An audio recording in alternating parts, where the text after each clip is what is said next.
Vous ajoutez à cela toute la propagande orientée spécifiquement sur les populations natives de tout ce qui est sexe non reproductif, propagande LGBT, etc., etc., climatisme, ne faites pas d'enfants, et vous l'associez à des gens qui vont payer des allocations à toutes les populations entrantes qui vont au fur et à mesure en fait s'installer et qui ont des, comme je l'ai dit au tout début, qui ont des attentes bien moins grandes, des standards bien moins grands de sécurité de l'emploi, de système immunitaire, des systèmes de santé, etc., etc.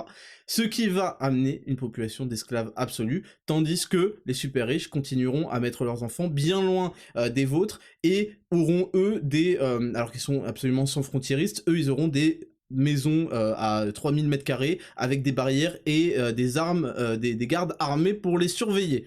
Donc, vous avez compris comment vous faites fucked in the ass, vous vous faites baiser par le cul absolument toute l'année, vous êtes obsédé par des luttes horizontales alors que le racisme n'existe pas chez les super riches. Quand un milliardaire voit un milliardaire indien, un milliardaire noir, un milliardaire je sais pas quoi, il se serre la main, il y a absolument aucune considération là-dessus, parce qu'ils ont tous les deux ou tous des leviers de pouvoir gigantesques qui dépassent la diversion qui est jetée sur vous.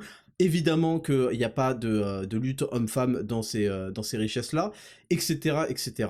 Donc, il faut comprendre que ce système-là, c'est un trio entre les super riches, les gouvernements, et tout ça est chapeauté par les médias. Très important, très très important de comprendre. Je vous remercie de votre attention. C'était l'introduction de l'épisode 2 de 10 000 pas, saison 3.